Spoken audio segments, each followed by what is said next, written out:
Voilà, ce soir, comme je vous l'ai dit, sur Esper, on s'intéresse au leadership féminin et qui mieux que la femme pour parler du leadership féminin. Notre invitée ce soir, elle s'appelle Gladys Agege-Soulé Adam. Bonsoir. Bonsoir Agnette. Merci d'être avec nous sur ce plateau. C'est un plaisir. Alors déjà, quand je dis leadership féminin, ça vous envoie quoi? Eh bien, ça me renvoie au leadership. Et quand on parle de féminin, on parle évidemment de la femme. Quand on parle de leadership, déjà, il faut dire ce que le leadership n'est pas. Le leadership n'est pas lié à une fonction. Le leadership n'est pas lié à une position. Le leadership n'est pas lié non plus à ce que vous faites, mais c'est ce que vous êtes. Donc, quand on parle de leadership, on parle d'une personne qui a une vision, qui sait où elle va et qui a la capacité d'emmener les autres avec elle dans son monde, dans sa vision. Donc, on parle ici de capacité d'influence. Et quand on parle de la femme, on parle évidemment de l'autre moitié de l'humanité qui, elle, est dévouée en tant que mère, en tant qu'épouse, en tant que professionnelle et donc qui a un leadership qui se déploie sur plusieurs plans. Sur plusieurs plans. Voilà. Nous rappelons aux téléspectateurs que vous êtes spécialiste en leadership féminin, mais est-ce que vous avez l'impression qu'ici au Bénin, le leadership féminin est un concept en vogue, un concept qu'on comprend et qui se voit? Aujourd'hui, on voit de plus en plus de femmes sur les devants de la scène. On commence à reconnaître la place de la femme sur la place publique. On commence à l'accepter et ça entre de mieux en mieux dans les mentalités. Il faut dire que pendant longtemps, comme vous avez eu à le dire tout à l'heure, la femme a été reléguée au second plan, c'est-à-dire elle n'avait que son rôle de mère et d'épouse. Et on pouvait seulement identifier une femme à partir de son statut de mère ou d'épouse, où elle était une mère, où elle était une épouse. Et si elle n'était rien de tout ça, alors elle n'existait pas, surtout à partir d'un certain âge. Il faut dire que beaucoup de parents ont été traumatisés quand à partir d'un certain âge, ils n'ont pas vu leur fille entrer dans un foyer, dans ce moule. Mais aujourd'hui, on accepte de plus en plus que la femme puisse être capable de mener des activités de front avec son statut de mère et d'épouse. Et donc, le leadership féminin commence à entrer dans les mentalités. Et je pense que c'est l'ère de la femme parce qu'un peu partout à travers le monde, on voit des femmes entrepreneurs, des femmes politiques, des femmes qui sont sur le devant de la scène sans pour autant oublier leur rôle de mère et d'épouse qu'elles sont naturellement. J'en venais. Je crois que c'est le moment de rassurer nos téléspectateurs, hommes et femmes. Être leader, être femme leader ne veut pas dire oublier les autres rôles, c'est-à-dire à la maison, dans le foyer, dans la société. Pour vous, est-ce qu'un leader féminin devrait oublier tout ce qui était dévolu justement à la femme? Déjà que le leadership est inné. On ne devient pas leader, on est tous leaders. Leader à un niveau ou à un autre. Et pour le dire plus simplement, ce n'est pas votre capacité, comme on a l'habitude de le penser, votre charisme ou votre capacité à bien parler en public, à être convaincant qui fait votre leadership. Mais c'est souvent ça, on pense. Voilà, en fait, on se trompe complètement. Le leadership est inné en chacun d'entre nous. Sauf que pour certains, ça se déploie au devant de la scène et pour d'autres, ça se déploie entre quatre murs. Donc, nous sommes tous des leaders et surtout les femmes parce que pour pouvoir jouer tous ces rôles en même temps, il faut quand même être douée. Et la femme est naturellement douée. Moi, j'ai l'habitude de dire que la femme est une magicienne. Alors, pour revenir à votre question, je dirais simplement que aucune femme ne se retrouve, surtout dans notre société, sur la place publique en oubliant son rôle de mère et d'épouse. Vous verrez des ministres, vous verrez des femmes députées, vous verrez des femmes conseillères, vous verrez des femmes entrepreneurs, mais elles n'oublient jamais leur rôle de mère et d'épouse.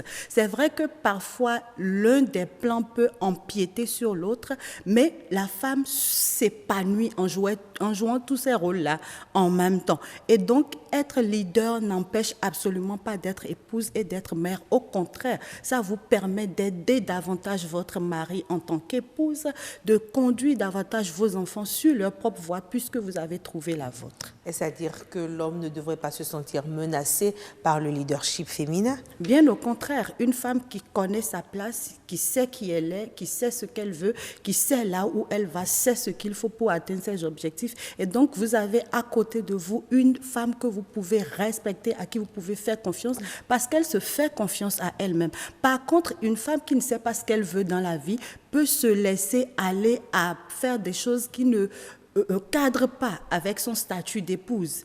Mais une femme qui sait ce qu'elle veut, qui sait où elle va, je prends l'exemple d'une femme entrepreneur qui a une entreprise, elle travaille à faire grandir son entreprise, elle travaille à faire en sorte que ses objectifs soient atteints. Donc, elle n'a pas le temps pour autre chose.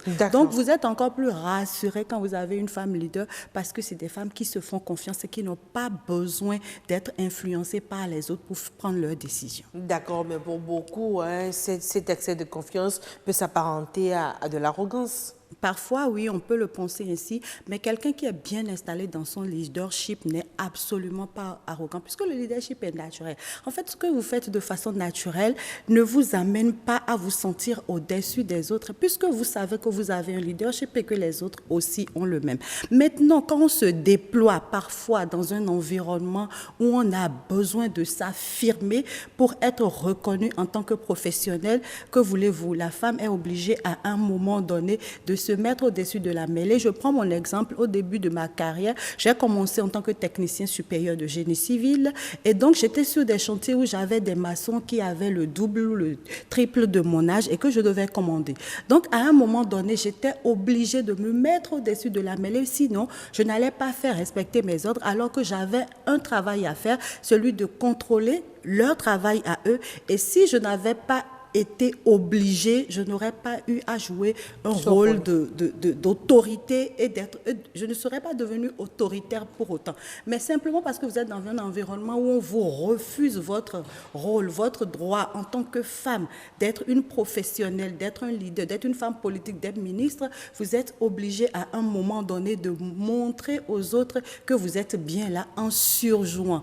Et quand vous avez naturellement la reconnaissance de vos pairs, de vos employés, de tous les autres, en tant que professionnel de votre métier, eh bien, vous n'en avez plus besoin, vous êtes à l'aise. D'accord. Mais que gagne la société à justement faire la promotion des femmes leaders? Eh bien, je voudrais dire que la société gagne absolument tout. Et quand on voit le monde où il en est aujourd'hui sans les femmes, on peut comprendre qu'aujourd'hui, on ne peut plus continuer à faire sans les femmes dans tous les domaines parce qu'on a pris beaucoup de décisions sans les femmes et on s'est rendu compte que toutes ces décisions n'aident pas l'humanité parce qu'il y a une grande partie de l'humanité, celle qui est dévolue surtout aux enfants, à l'éducation, à l'émergence de la société future qui a été mise de côté alors que cette marge de la société-là a les réponses qu'il faut aux problèmes de la société. Alors, on n'a rien à faire, on n'a pas le choix. Aujourd'hui, il faut faire avec les femmes. Ce que je voudrais dire essentiellement, c'est qu'en tant que mère, nous sommes naturellement des leaders parce que nous devons donner le bon exemple aux enfants, nous devons les éduquer, nous devons les conduire sur leur voie, nous devons les aider à devenir quelqu'un demain. Et donc, en tant que mère, nous sommes naturellement des leaders. En tant qu'épouse, nous avons pour rôle, en même temps que nous sommes, nous, femmes et mères, nous sommes aussi les aides de nos maris. Nous sommes leurs complices. Nous sommes complémentaires avec nos maris. Des partenaires de vie. Voilà, des partenaires de vie. Donc, si nous ne sommes pas dans notre rôle de leader épouse, eh bien, nous aurons un mari qui pourra faire tous les choix sans nous faire participer. Évidemment, toute la famille en souffrira. Donc, il faut à chaque moment trouver sa place de leader dans le rôle qu'on joue, que ce soit en tant que mère, en tant qu'épouse ou en tant que professionnelle dans le travail qu'on fait. D'accord, alors c'est vous la spécialiste, c'est vrai, mais pour moi, j'ai parfois l'impression que la femme leader est obligée de sacrifier quelque chose pour, en tout cas un aspect de sa vie pour un autre. Parce que ça demande tellement d'être une femme leader, d'être une femme professionnelle accomplie, d'être une bonne mère. C'est-à-dire on ne peut pas être parfaite partout. Parfois, il faut accepter, sacrifier quelque chose. Comment faire ce choix-là? Comment définir ses priorités tout en ne se perdant pas? Je vais dire que ce n'est pas seulement la femme leader qui sacrifie quelque chose. Oui. Tout leader sacrifie quelque chose. Quand je prends un exemple, Nelson Mandela, 27 ans de prison, ce n'est pas rien. Simplement parce qu'il avait une vision, simplement parce qu'il avait un but, un objectif à atteindre. Donc, quand vous soyez homme ou femme, vous êtes obligé à un moment ou à un autre de votre vie, si vous avez une vision, des objectifs à atteindre, de sacrifier quelque chose. Et il faut pouvoir faire le bon sacrifice. C'est-à-dire, quand on sacrifie sa vie pour une cause qui va en sauver beaucoup d'autres, une cause noble qui va aider beaucoup d'autres personnes à trouver leur place sur cette terre, sur cette planète, eh bien, pour moi, c'est un sacrifice qui vaut la peine. Maintenant, il faut savoir aussi se challenger en tant que personne en choisissant les bonnes périodes pendant lesquelles on pourrait faire les choses. On ne choisira pas pendant qu'on est nourrice, pendant qu'on vient d'avoir des enfants à qui on doit donner une éducation, de disparaître complètement de la maison. On sera leader en ce moment-là, comme mère et comme épouse. Mais à partir d'un certain moment, quand on a bien établi les choses, quand on a fait en sorte que le moule prenne, que les choses se fassent bien, que nous soyons là ou pas, que les enfants aient une vision, un canevas, un chemin bien tracé, là, on peut se permettre maintenant de passer plus de temps à s'occuper de sa carrière. Parce qu'il ne faudra jamais sacrifier d'autres personnes pour soi-même être leader. Non, on ne sacrifie personne d'autre que soi-même. Donc, les enfants ne doivent pas en pâtir, votre foyer ne doit pas en pâtir, mais vous pouvez être leader et absolument rien qu'en étant qui vous êtes et en faisant ce que vous faites de la façon dont vous le concevez vous-même. D'accord, mais il y a beaucoup d'obstacles sur le chemin de la femme leader qui a envie de s'exprimer. L'obstacle commence déjà chez elle. L'obstacle aussi se trouve dans nos mentalités, dans notre société. Comment est-ce qu'on se débarrasse de toutes ces barrières-là pour laisser exploser devant tout le monde ce leader qui est en nous? Eh bien, je peux vous dire que quand vous avez une vision, que cette vision est bien claire, qu'elle fait partie de vous et qu'à un moment donné, vous vous rendez compte que sans ça, vous ne pouvez plus vivre, eh bien, aucun obstacle ne peut plus tenir devant vous. C'est simplement ça. En fait, quand on ne sait pas où on va, on peut se laisser atteindre par les problèmes, les difficultés qu'on rencontre. Mais dès le moment où on a saisi clairement quelle était sa destination, sa voie, pourquoi on est sur cette terre et qu'est-ce qu'on est venu apporter aux autres, je peux vous assurer que plus rien ne peut vous arrêter. Et les obstacles deviennent pour vous des moyens de vous dépasser, de vous surpasser, d'avancer encore plus dans la vision. Donc, il faut définir sa vision, il faut la connaître et à partir du moment où vous le savez, vous ne pouvez plus faire sans. Vous êtes obligé de faire ce qu'il faut parce que sans ça, vous n'êtes plus vous-même. Donc, les obstacles deviennent pour vous des challenges, des défis à relever et vous les relevez au haut la main. Alors, Gladys Agege Souliadam, il nous reste très peu de temps, mais j'aimerais quand même avoir votre avis sur ce point précis. Aujourd'hui, que ce soit le système international, les nations, tout le monde dit qu'il faut faire la promotion de la femme, il faut faire la promotion du leadership féminin, mais à quel prix? Parce que parfois, les hommes nous accusent de ne pas avoir les compétences qui vont avec ce leadership-là. Est-ce qu'il faut faire la promotion du leadership féminin à tout prix? Non, en fait, le leadership, c'est celui qui sait où il va et ce qu'il veut faire exactement.